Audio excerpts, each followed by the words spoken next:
धर्म ते विरति योग ते ज्ञाना। योग मतलब क्या? ध्यान। यदि कोई ध्यान करे, ध्यान करने से जो भीतर में ज्ञान होता है, उस ज्ञान से मुक्ति होती है। होगा तो ज्ञान से ही, लेकिन जो ज्ञान ध्यान करने से होता है, उस ज्ञान से होती है मुक्ति। आप पढ़िए गीता को, भगवान श्री कृष्ण ने कितना सुंदर कहा है। भगवान कहते हैं, न ही ज्ञानेन सदृशम पवित्रमिह विद्यते तत् स्वयं योग संसिद्धि ही काले नात्मनि बिंदति। हे अर्जुन, जिस ज्ञान से शुद्धि होती है, जिस ज्ञान से सिद्धि मिलती है, जिस ज्ञान से मोक्ष मिलता है, हे अर्जुन, वह ज्ञान योग करने से मिलता है, वह ज्ञान ध्यान करने से मिलता है। जब ध्यान करेंगे, ध्यान योग जब हम करेंगे ना, तब भीतर में अपने आप वो ज्ञान हो जाएगा। उसी ज्ञान के होने से हम मृत्यु के मुंह से छूट जाएंगे।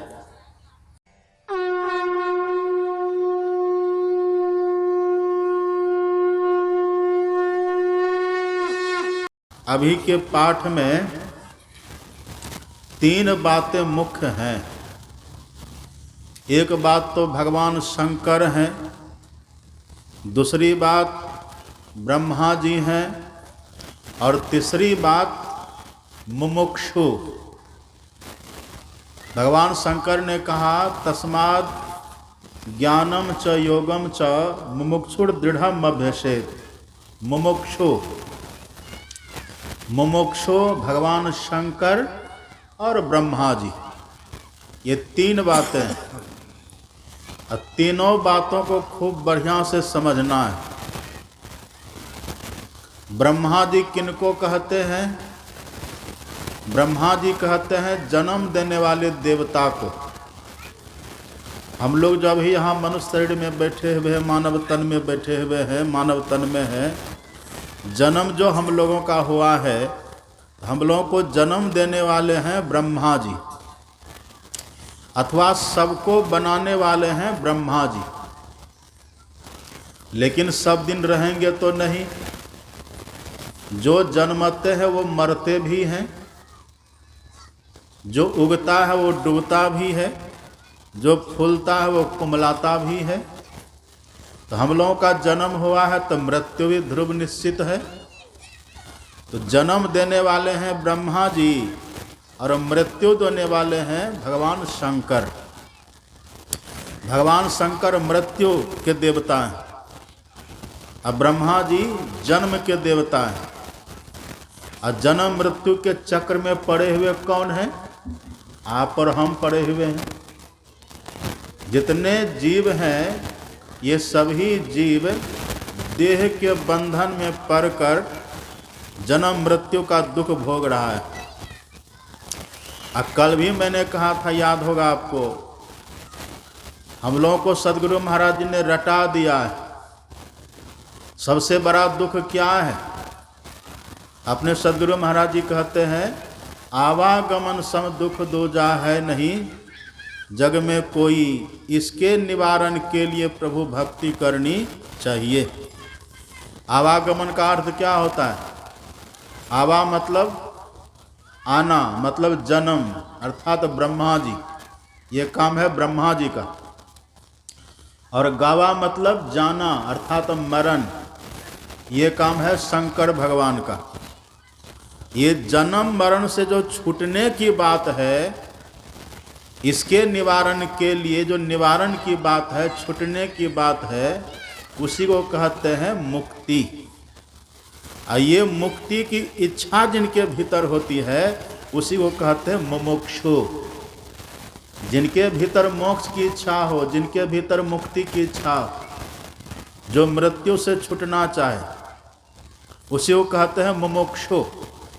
तो भगवान शंकर कहते हैं, जब ब्रह्मा जी ने पूछा, ब्रह्मा जी ने प्रश्न किया भगवान शंकर से कि भगवान आप कृपा करके बतलाइए, ये जन्म और मृत्यु के चक्कर से जीव कैसे छूटेगा?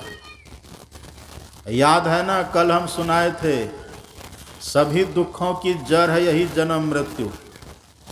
आज जो किसी को देह में टीबी का रोग हो जाता है, आज जो किसी के पेट में अल्सर हो जाता है, कैंसर हो जाता है, कितने को सर्दी हो जाती है, जुकाम हो जाता है, बुखार हो जाता है, कितने की हड्डी टूट जाती है, कितने को गठिया हो जाता है, ये सब जो रोग है अब फिर समाज में है, परिवार में है, तो चिंता होती है, पीड़ा होती है, व्यथा होती है। एक दूसरे को कहा करके, सुन सुना करके हम दुखी होते हैं। दाव खेल करके, पेंच खेल करके, राजनीति करके, कूटनीति करके अपने भी दुखी होते, दूसरों को भी दुखी करते हैं। ये सब तो डाल पात है, ये सब तो फल फूल है, डाल पात है ये सब। सबकी जड़ क्या है? सबकी जड़ है यही जन्मना और मरना, सबकी जड़ यही है। ये जन्म मृत्यु का दुख जिनका खत्म हो जाए, उनका सब दुख खत्म हो जाता है। फिर आपको लगेगा कि ये देखो न दुखी है, हम लोगों को लगेगा कि ये दुखी है, लेकिन वो दुखी वास्तव में होते नहीं हैं। अपने सदगुरु महाराज जी है ना, अपने सदगुरु महाराज जी को एक फुंसी हो गई थी, यहाँ एकदम लाल लाल फुंसी, टहकने टीस मारने वाली फुंसी। देखें ना कभी काल जो फुंसी देह में होती है कैसे टहकती है, जब फुंसी पक जाए लाल लाल होते कैसे टहकती है फुंसी। ऐसे सदगुरु महाराज जी के कपोल पर यहाँ एक फुंसी हो गई, और ऐसी फुंसी की पूरा ये एरिया लाल हो गया। और देखने से भी ऐसा लगे कितना टहकता होगा, कितना टीस मारता होगा। अब गुरु महाराज के चेहरा में फुंसी है, लाल लाल हो गया है। अब पूज्य भगीरथ बाबा ने गुरु महाराज जी से पूछा, कहा कि सरकार चेहरा पर फुंसी हो गई है, दर्द होता होगा। पहले तो सदगुरु महाराज सुने ही नहीं, अब हाँ हम होते तब हम खुद ही सुनाते फिरते सबको, देखिए ना हमको फुंसी हो गई है, हम खुद ही सबको सुनाते फिरते। आप भी सुनाते फिरते कि नहीं? अगर फुंसी ऐसी कोई हो जाए, ऐसा कोई जख्म हो जाए, तो सुनाते फिरिएगा कि नहीं? अब गुरु महाराज जी से पूछ रहे हैं पूज्य बाबा कि सरकार हुजूर ये जो फुंसी आपको हो गई है बड़ा कष्ट होता होगा। सदगुरु महाराज जी सुने ही नहीं। जब एक बार कहे, दो बार कहे, गुरु महाराज सुने ही नहीं। इसका मतलब क्या बहरे हैं गुरु महाराज? बहरे नहीं थे। सदगुरु महाराज जी तो अनहद बेन बजावे, जिनके भीतर अनहद बाजा बज रहा है, जिनके भीतर वो ब्रह्म ध्वनि हो रही है, वो व्यक्ति की ध्वनि को क्या सुनेंगे? आम लोगों की बातों को क्या सुनेंगे? तो कई बार जब पूज्य बाबा बोले कि सरकार ये दर्द भी होता, फुंसी में पीड़ा भी होती है, तब भी जब नहीं सुने सदगुरु महाराज जी, तो अंतिम में बाबा सदगुरु महाराज जी की उंगली को पकड़ लिए। उंगली पकड़ करके तब फुंसी को छुआते हैं, छुआ के तब कहते सरकार इसमें दर्द भी होता है। तो सदगुरु महाराज जी कहते हैं देह को फुंसी हुई है जी, मुझको फुंसी नहीं हुई है। महाराज की जय। देखिए देह को फुंसी हुई है, हमको, हम तब भी सुखी है, हम ठीक ठाक हैं, हमको कुछ नहीं हुआ है। यही है मोक्ष की अवस्था। देह में कुछ भी हो जाए, देह को आप काट दीजिए, उनकी देह को काट दीजिए, उनकी देह को जला दीजिए, उनकी देह को धरती में गाड़ दीजिए, उनकी देह को पानी में डुबा दीजिए, उनकी देह की चिथरी चिथरी उड़ा दीजिए, कोई फर्क नहीं पड़ता। इसको कहते हैं मुक्त पुरुष, इनको कहते हैं जन्म मृत्यु से छुटा होगा। उनको गाली दीजिएगा तब दुख होगा, गाली दीजिए तब भी नहीं, स्तुति करिए तब भी न तो गाली से दुखी होते, न तो स्तुति से प्रसन्न होते हैं। वो सम अवस्था में रहते हैं। सातम सम मोहि मैं जग, देखो वो सम अवस्था में रहते हैं, समता में वो रहते हैं। चाहे माला पहना दीजिए कि भाला मार दीजिए, कोई फर्क नहीं पड़ता। फूल चढ़ा दीजिए कि सूल भोग दीजिए, कोई फर्क नहीं पड़ता। गाली दे दीजिए कि स्तुति करिए, कोई फर्क नहीं पड़ता। यहाँ जो हम सब बैठ कर के स्तुति करते हैं रोज, इससे गुरु महाराज जी को लाभ है। उनको स्तुति करिए कि गाली दीजिए, कोई फर्क नहीं है, वो तो अब सबसे मुक्त हो चुके हैं। स्तुति करने से उनकी कृपा हमारे ऊपर होती है, हमारा कल्याण, हमारा भला होता है। यही है जिनके जन्म मृत्यु का चक्र समाप्त हो जाता है, अब उनको कोई कितना भी कुछ कर दे कोई फर्क नहीं पड़ता।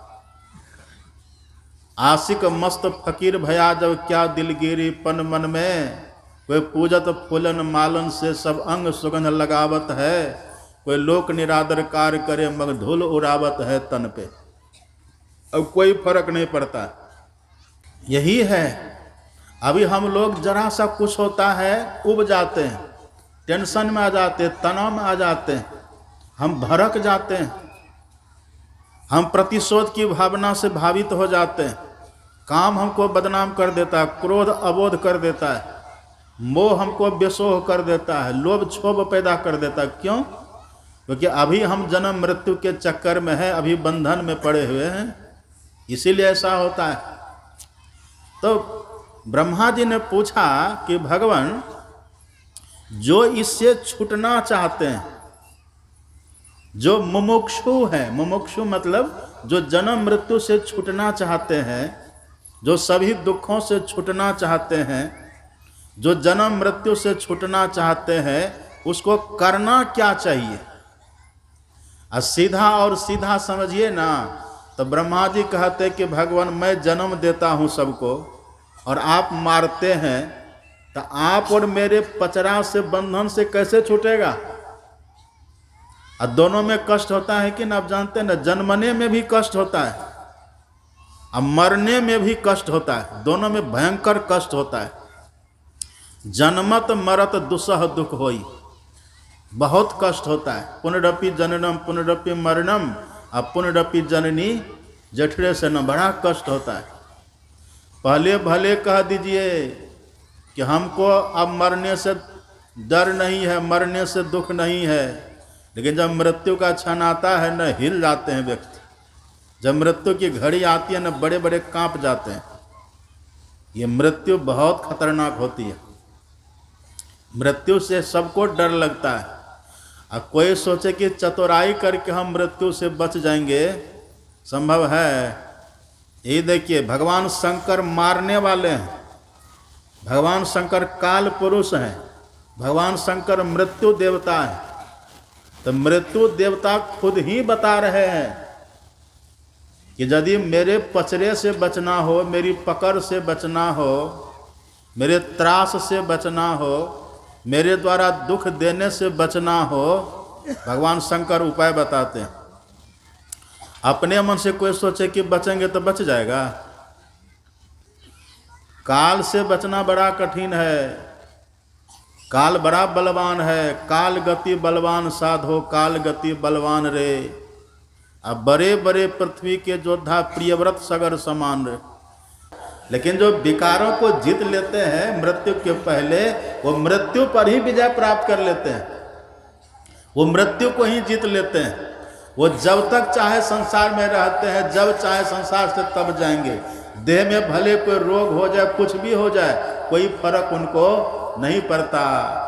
नैनम छिंदन्ति शास्त्राणि नैनम दह्यति पावकः, न चैलम कलेदन्त्यापो न शोषयति मारुतः। इस आत्मा को न तो तलवार काट सकती है, न तो इसको पानी भिगा सकता है, न अग्नि इसको जला सकती है, न इसको हवा सुखा सकती है। वो तत्व आप और हम आत्मा हैं। अब सोचिए, लेकिन ऐसा जो आप और हम हैं, ये देह के बंधन में पड़ करके कैदी हो गए,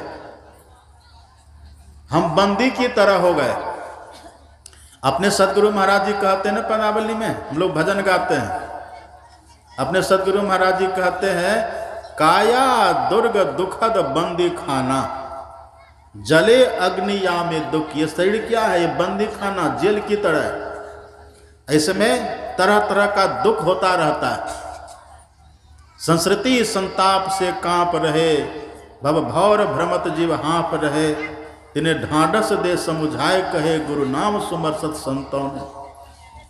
ये देखिए, शरीर हमारा कैद खाना की तरह, जेल की तरह, इसी में बंद है।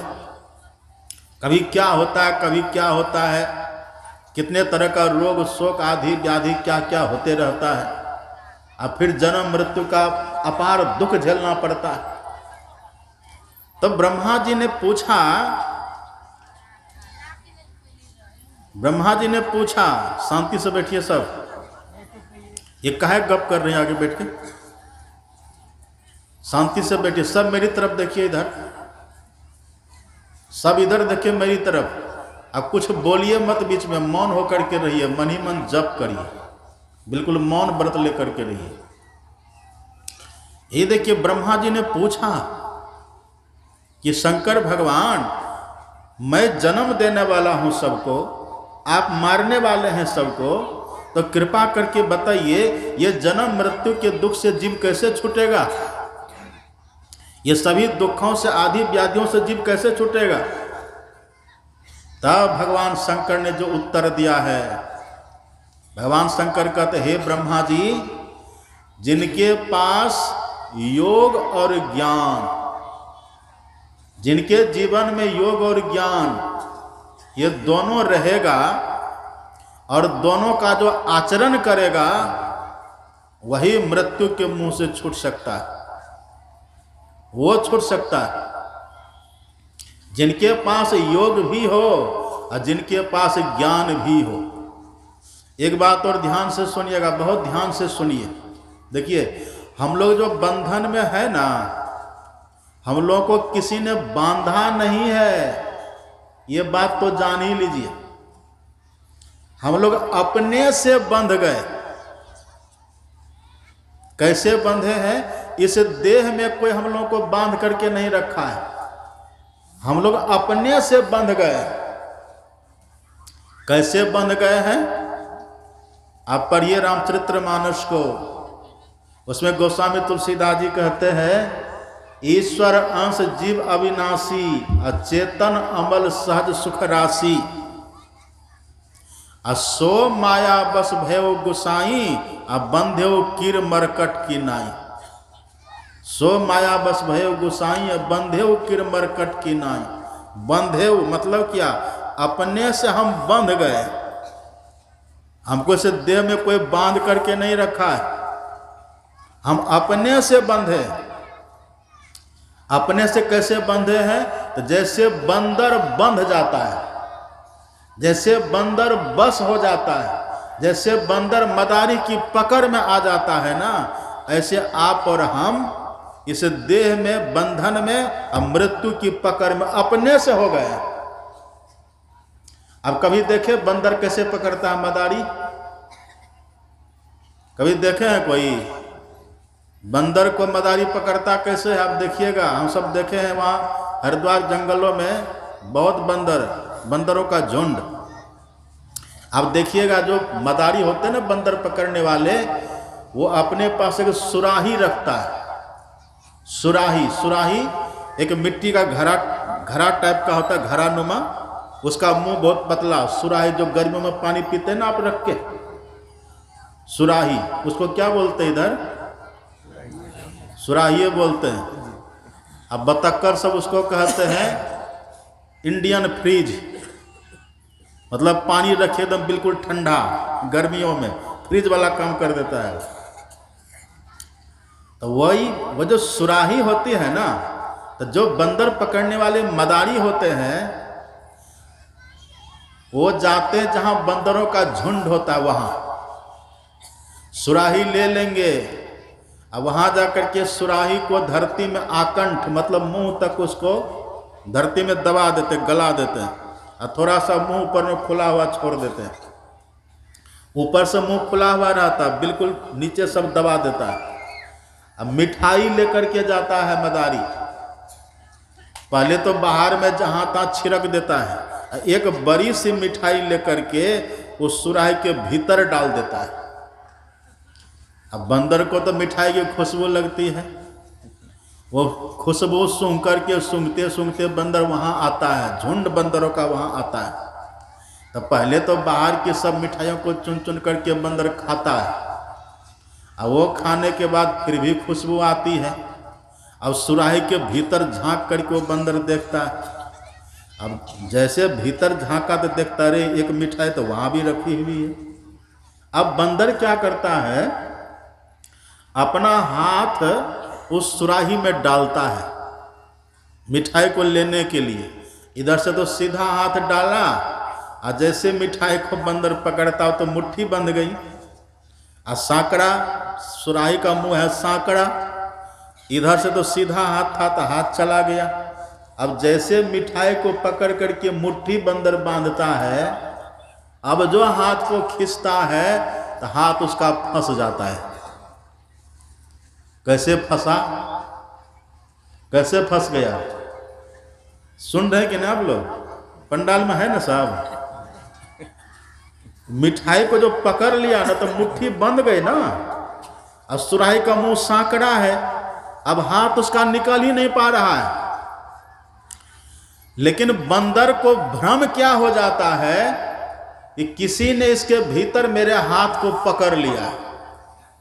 अब कहिए किसी ने उसके हाथ को पकड़ा है? सुराही में बंदर का हाथ किसी ने पकड़ा है? किसी ने नहीं पकड़ा। अपने से बंदर खुद ही मिठाई को पकड़ा है। लेकिन बंदर को ये अज्ञान हो गया, भ्रम हो गया कि किसी ने मेरे हाथ को पकड़ लिया। अब देखिएगा बंदर को मिठाई को पकड़ा हुआ है, अब चै चै चै चै करेगा, वो सुराही के चारों तरफ चक्कर लगाता है, हाथ छोड़ता नहीं है। देखता मदारी दूर से, ओ ये पकड़ा गया। अब लेता बांस की छड़ी, जाता है बंदर के पास। अब बंदर डरता, रे आ गया मारेगा पीटेगा, वो डरता है। लेकिन न तो मिठाई को छोड़ता है न तो भागता है।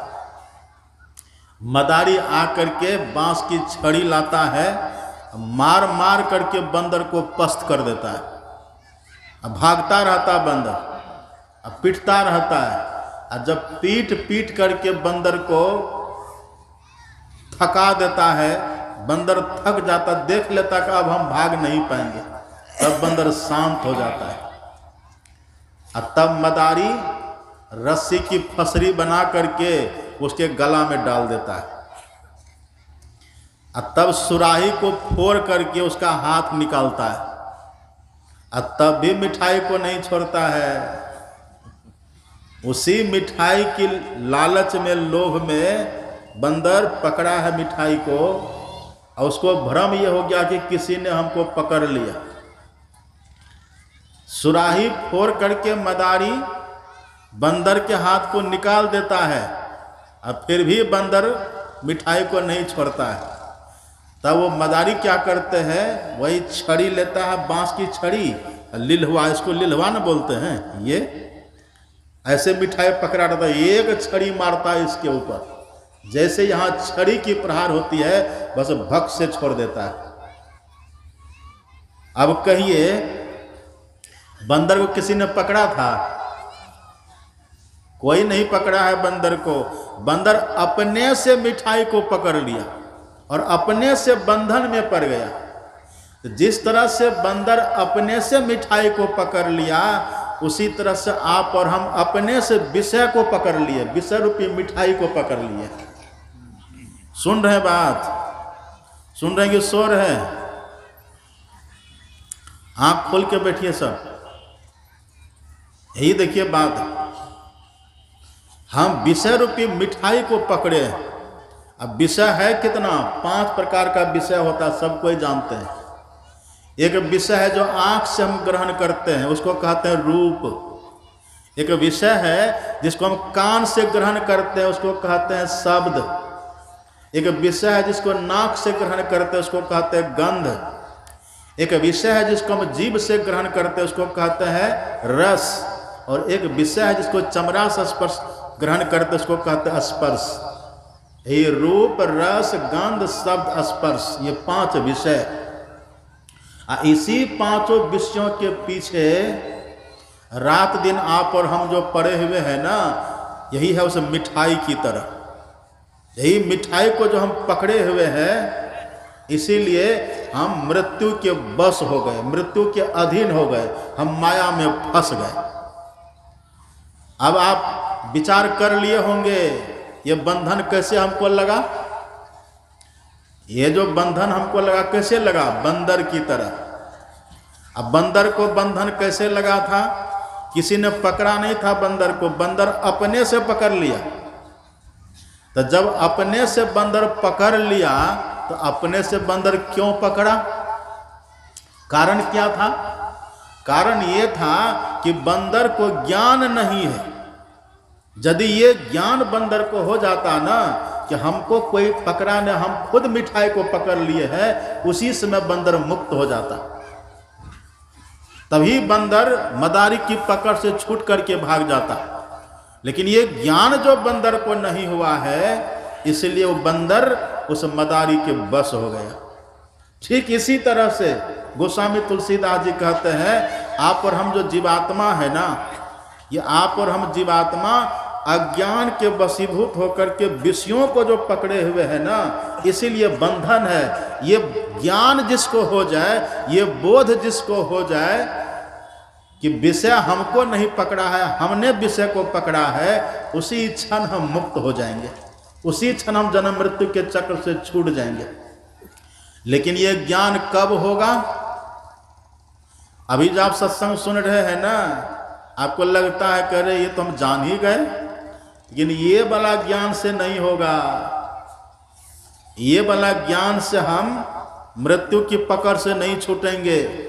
ये वाला ज्ञान से हम काल की पकड़ से, माया की पकड़ से नहीं छूटेंगे। तब कौन वाला ज्ञान से छूटेंगे? भगवान शंकर कहते हैं, जो ज्ञान योग करने से, ध्यान करने से जो ज्ञान होगा, उस ज्ञान के होने से हम मृत्यु के मुंह से छूटेंगे। आप पढ़िएगा रामचरितमानस को, यही बात राम भगवान ने लक्ष्मण जी से कहा था। लक्ष्मण जी ने पूछा था राम से कि प्रभु हमको मुक्ति कैसे मिलेगी, जन्म मृत्यु से छुट्टी कैसे मिलेगी, हम माया की परवस्था से छूटेंगे कैसे, माया की अवस्था से हम छूटेंगे कैसे? तब राम ने उत्तर दिया था, भगवान ने उत्तर दिया था, आप पढ़ेंगे। किसका बच्चा है?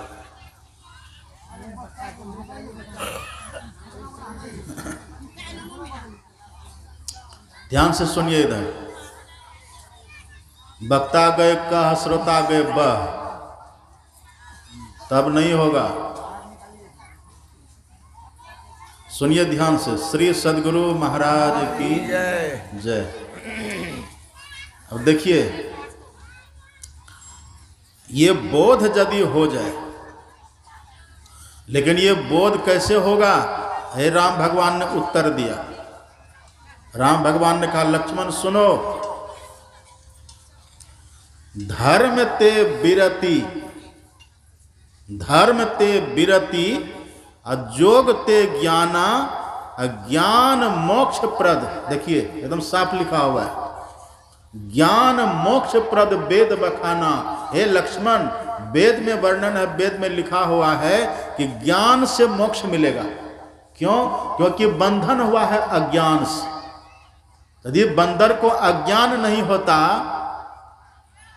कि हमें किसी ने पकड़ा ने, हम खुद मिठाई को पकड़ लिए, तो बंदर बंधन में पड़ता ही नहीं। ऐसे ही हम और आप खुद विषय को पकड़ लिए, हमको किसी ने पकड़ा ने, माया ने हमको नहीं पकड़ा, हम माया को पकड़ लिए।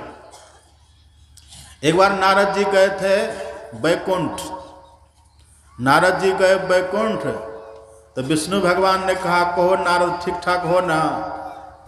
कहा भगवान ठीक ही है, लेकिन आपकी माया बहुत परेशान करती है, ये माया से आप छुड़ाइए, कृपा करके छुड़ा दीजिए हमको।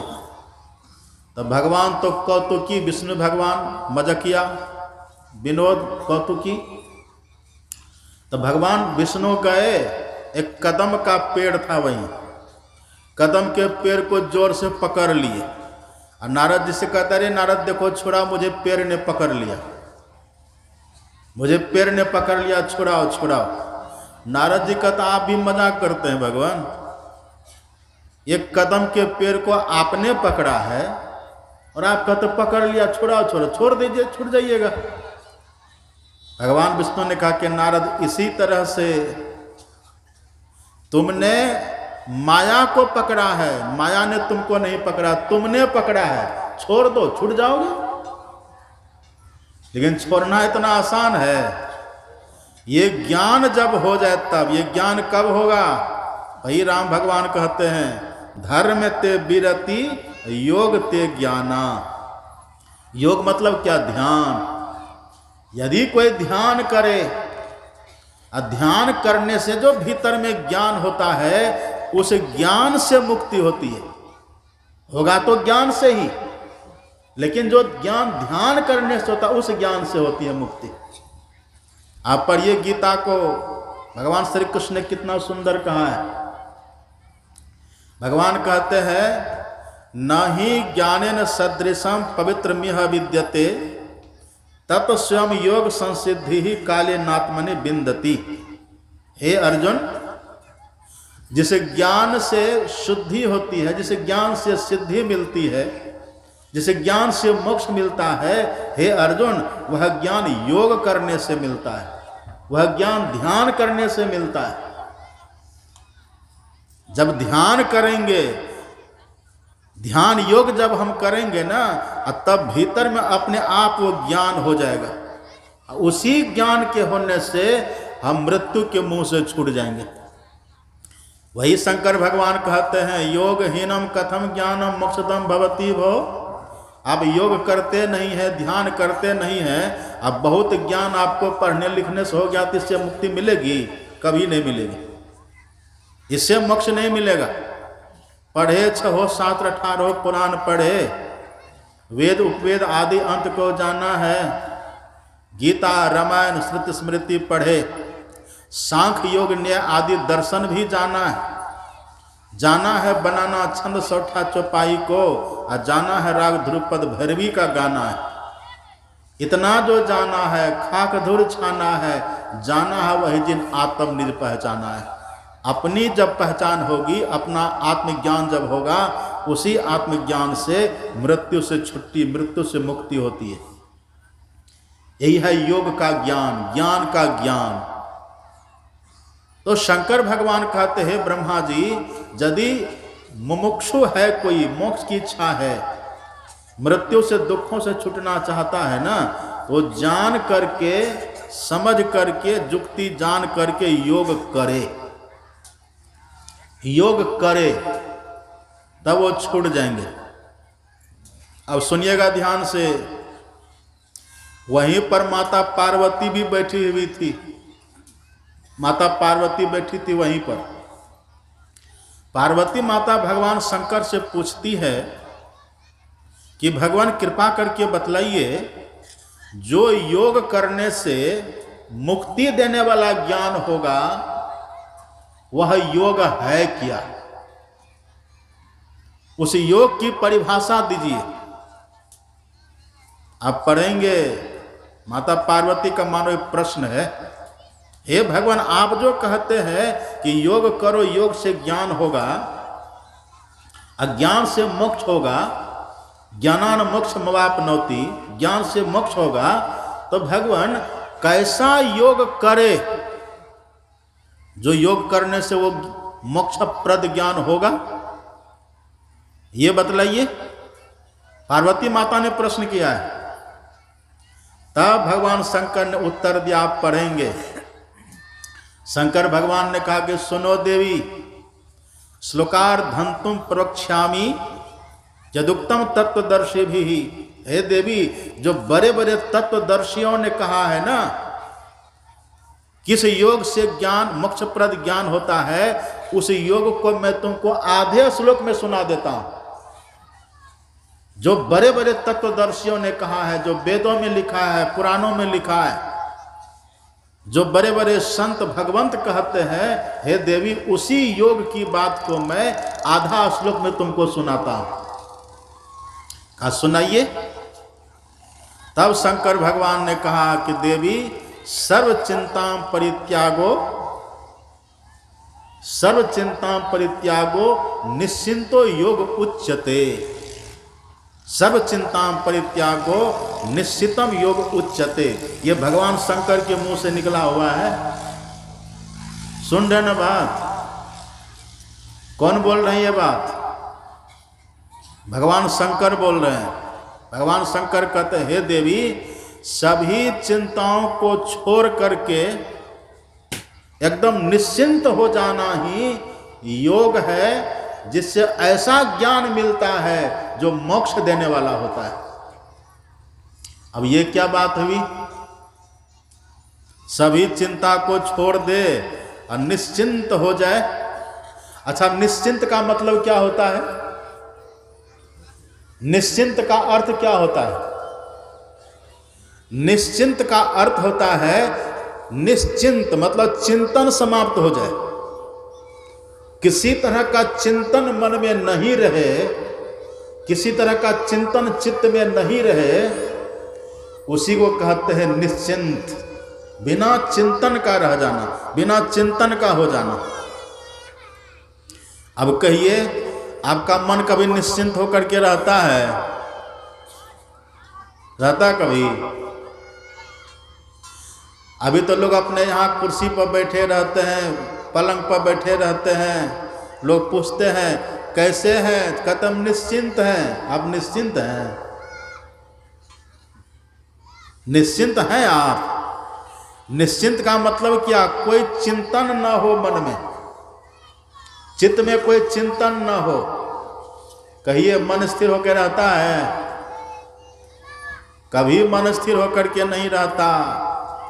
मन के भीतर से चिंतन को समाप्त कर देना, इसी का नाम है योग। भगवान शंकर कहते ही है योग। ये कैसे होगा? ये कला यदि कोई सीख लेना, और कला सीख करके सफल हो जाए, तो शंकर भगवान कहते हो जन्म मृत्यु के चक्र से छूट जाएगा।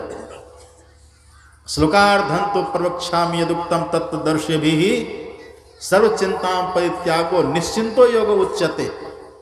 हे देवी, पार्वती से कहा, हे देवी, जिससे मोक्ष मिलता है वह योग क्या है? निश्चिंत हो जाना। निश्चिंत मतलब चिंता रहित हो जाना। अभी देखते हैं ना, यहाँ अभी तन से काम करते करते जब व्यक्ति थकते हैं ना, तो बैठ जाते हैं। हाथ से पैर से चलते काम करते जब थक जाते हैं व्यक्ति, तब बैठ जाते हैं।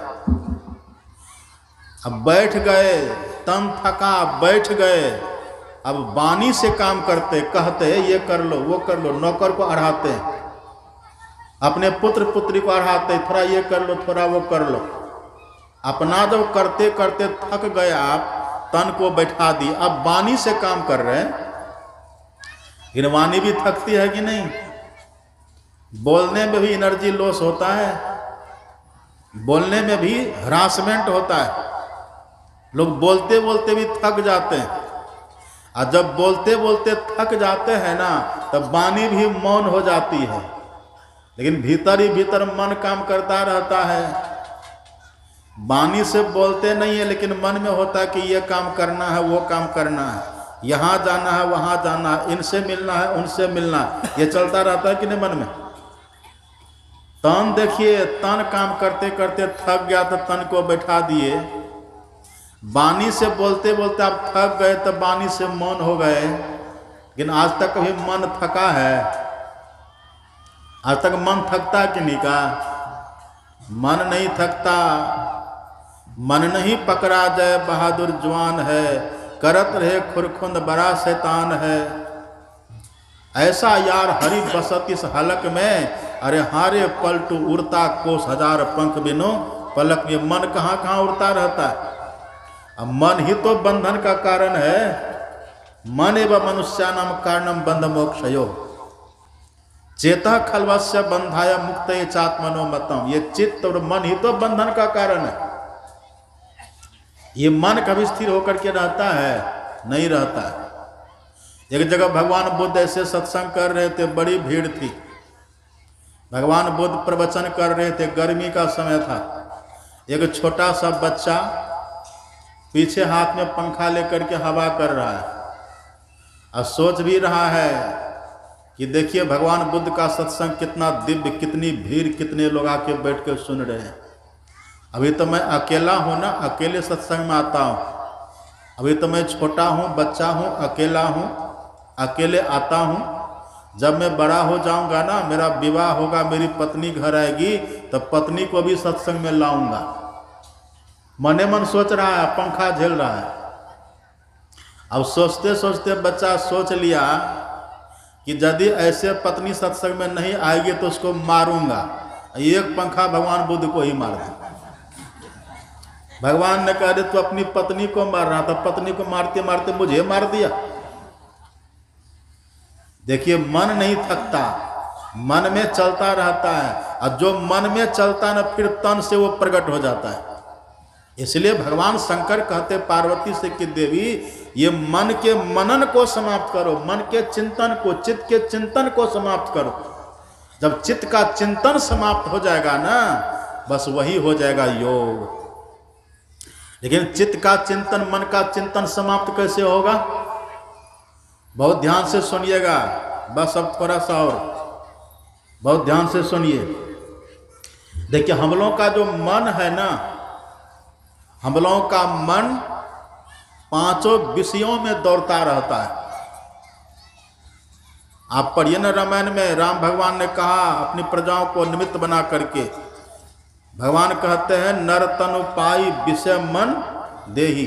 ये मन विषयों की तरफ दौड़ता रहता है। अब विषय है 5, रूप है, रस है, गंध है, शब्द है, स्पर्श, 5 विषय है। अब पांचों विषयों में 2 विषय बड़ा प्रबल है, एक रूप और दूसरा शब्द। ये दोनों विषय बड़ा प्रबल है। अब मन इसके पीछे रात दिन पड़ा रहता है। किसी रूप का चिंतन, किसी शब्द का चिंतन, ये मन में चलता रहता है। इसलिए मन चंचल बना रहता है। तो संत महात्मा क्या करते हैं? संत महात्मा कहते हैं एक काम करिए, यदि रूप के पीछे मन जाता है ना, तो एक ऐसा रूप ही दीजिए मन को, और ऐसा रूप दीजिए मन को जो रूप के चिंतन में मन तल्लीन हो जाए। शब्द के पीछे मन जाता है ना, एक ऐसा शब्द ही दे दीजिए मन को जिस शब्द के पीछे मन तल्लीन हो जाए। तो जो शब्द है ना, उसी को कहते हैं गुरु मंत्र। मंत्र शब्द का ही तो होता है। तो अब देखिए बहुत से शब्दों के पीछे मन पड़ा रहता है, बहुत शब्द है। यही देखिए ना कितने लोग बैठे हुए हैं, हजारों लोग यहाँ बैठे हुए हैं, हजारों नाम है, और फिर हजारों का देखिए रूप भी है, हजारों रूप है, हजारों नाम है, और सब में मन फंसा हुआ है। तो हमको करना क्या है? सब रूप से हटा करके एक रूप में मन को लगाना है। सब नाम से हटा करके एक नाम में मन को लगाना है। सब नाम से हटाइए, सब रूप से हटाइए। तो आप कहिएगा कि बाबा जब सब रूप में मन लगा है तो फिर रूप से हटा करके रूप में ही क्यों लगाएंगे? जब सब नाम में मन लगा हुआ है ही है, तो सब नाम से हटा करके मन को फिर नाम में ही क्यों लगाएंगे? इसका उत्तर सुनिए। आप कभी गंधक देखे? गंधक देखे है ना? गंधक आपको पंसारी के यहाँ भी मिल जाएगा, और वही गंधक आपको वैद्यराज के यहाँ भी मिलेगा। वैद्यराज के यहाँ भी गंधक है, और पंसारी के दुकान में भी गंधक है, और दोनों गंधक में फर्क है। आप पंसारी के दुकान से गंधक को खरीदिए, खा लीजिए, पूरे देह में खाद खुजली आपको हो जाएगी, फोड़ा फुंसी निकल आएगा। खा के देखिएगा कभी। यदि वही गंधक आप किसी वैद्य के यहां से खरीदिएगा ना, उस गंधक को यदि खा लीजिए तो पहले के फोड़ा फुंसी को भी छुड़ा देता है, सब खाद खुजली को गंधक खत्म कर देता है। ऐसा क्यों हुआ? पंसारी के यहाँ के गंधक को खाए तो खाद खुजली हो गया, और वैद्यराज के यहाँ के गंधक को खाए तो खाद खुजली छूट गया। ऐसा क्यों हुआ? अब देखिए इसमें बात है। बात क्या है? पंसारी के यहाँ का जो गंधक है उसको कहते कच्चा गंधक, वो कच्चा है। कच्चा गंधक खाइएगा उससे खाद खुजली हो जाएगी। पर पंसारी के यहाँ जो गंधक होती है वो होता है शुद्ध गंधक, वो होता है सिद्ध गंधक, वो होता है पक्का गंधक। उसका शोधन करके गंधक को औषधि बना देता है वैद्य लोग। इसी तरह से जो नाम है ना, जो नाम है, शब्द है, हम बहुत तरह के नाम को, शब्द को सुनते हैं, और जब गुरु दीक्षा देते हैं तो वह भी कोई नाम ही देते हैं। ये बाहर का जो शब्द है ये शब्द बंधन देने वाला होता है, और वही शब्द जब गुरु दीक्षा में देते हैं तो गुरु का सिद्ध क्या हुआ रहता है। उस सिद्ध मंत्र को यदि कोई जपे ना तो जपने वाले के भीतर भी सिद्धि आ जाती है, वो सभी शब्दों से उसका मन छूट जाता है। इसका मतलब क्या हुआ, जो मंत्र हमको दीक्षा में मिला है ना, उस मंत्र को यदि आप ठीक ठीक जपेंगे, और वही जप करते करते जब जप सिद्ध हो जाएगा तो जो भी शब्द बाहर में सुनिएगा ना, सब मंत्र मैं आपको सुनाई पड़ेगा। चप्पल पहन लिए हैं, रास्ते में चले जा रहे, खटखट हो रहा है चप्पल खटखट, लेकिन आपको सुनाई पड़ेगा गुरु मंत्र। इतना मन सिमट जाएगा। ये मंत्र की सिद्धि है। इतना बहुत रूप सामने देखते हैं, सब रूप को देख रहे हैं, लेकिन यदि ध्यान आपका बन गया और गुरु महाराज जी का दर्शन एक बार हो गया ना, तो देखेंगे बाहर के लोगों को, पर सामने रहेंगे गुरु महाराज। सबको देखते हुए भी देखेंगे गुरु महाराज, सबका शब्द सुनते हुए भी सुनेंगे गुरु मंत्र को। यही अब दुनिया के सभी शब्द से मन छूट गया और सभी रूप से मन हट गया। एक रूप और एक नाम, एक शब्द में मन हट गया, समा गया। ये इसको कहते बहुत शब्द और नाम से मुक्ति। इसमें बड़ी शक्ति है। यदि किसी का मन एक मंत्र में लग जाए ना, बड़ी शक्ति है। क्या शक्ति है? वो अपना तो कल्याण करेंगे ही, यदि वो चाह लेना तो दूसरों के रोग को भी मिटा सकते हैं, दूसरों की दरिद्री को भी समाप्त कर सकते हैं। वो चाह ले तो दूसरों के असफलता को सफलता में बदल सकते हैं। इतना सामर्थ्य आ जाएगा। पर ये करने की मनाही होती है। गुरु कहते ये सब मत करना, ये रिद्धि सिद्धि के पीछे पड़ना नहीं। अब देखिए, अब सभी नाम से मन हट करके एक नाम पर आ गया, सभी रूप से हट करके मन एक रूप पर आ गया। इसको भी जो छोड़ दे तब होगा निश्चिंतो योग उच्चते। ये दोनों को भी कैसे छोड़िएगा? ये दोनों को कैसे छोड़ेंगे? जो मंत्र जप करते करते, इष्ट का मानस ध्यान करते करते अपने भीतर में इष्ट का दर्शन कर ले, इष्ट के दर्शन के बाद आप में वो क्षमता आ जाएगी कि आपको बिंदु का दर्शन होगा। अभ्यास करेंगे, दृष्टि योग की साधना करेंगे तो बिंदु का दर्शन होगा। इसी को बोलते हैं अग्नि की ज्योतियों का योग। वेद भगवान कहते हैं अग्नि की ज्योतियों का योग यही है। इसी को राम भगवान कहते हैं गुप्त मत। सब सुन रहे मेरी बात? सुन रहे हैं कि नहीं? केवल खिस्सा कहानी अच्छा लगता है, अब गूढ़ बात, ज्ञान कल्याण की बात कहेंगे तब चल देते हैं। क्या कह रहे थे हम? क्या कह रहे थे?